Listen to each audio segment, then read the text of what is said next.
আজকের ভিডিওতে আলোচনা করব WBTA মাধ্যমিক টেস্ট পেপার 2026 135 পেজ। এখান থেকে আলোচনা করব 12 দাগের হচ্ছে 3 নম্বরটি নিয়ে। এখানে হচ্ছে মান নির্ণয় করো tan 7 degree, tan 23 degree, tan 60 degree, tan 67 degree, tan 83 degree. এর মান নির্ণয় করতে হবে। দেখে দিচ্ছি এখানে অঙ্কটি রয়েছে। এখানে পূরক কোণ করতে হবে। দেখে দিচ্ছি এখানে আমি পূরক কোণটি tan 7 ডিগ্রি।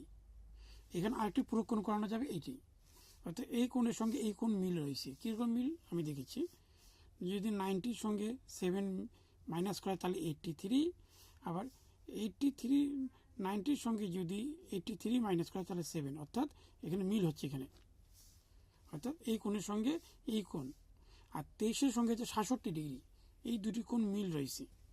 তাহলে এখানে যেরকম আছে সেরকমই থাক tan 23 ডিগ্রি, এটি যেরকম আছে সেরকমই থাকবে tan 60 ডিগ্রি।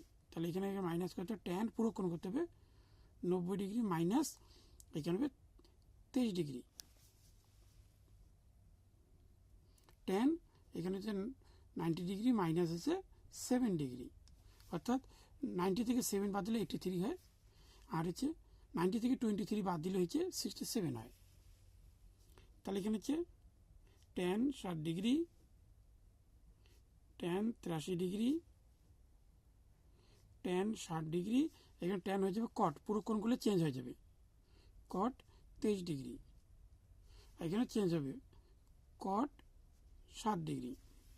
প্রথমে যা আছে তাই লিখলাম এখানে tan 60 degree, tan 23 degree, tan 60 degree, এখানে চেঞ্জ হবে, এটা কটটাকে tan করলে 1/tan হয়ে যাবে, এখানে tan 23 ডিগ্রি, এখানে এটা চেঞ্জ হবে 1/tan 60 ডিগ্রি।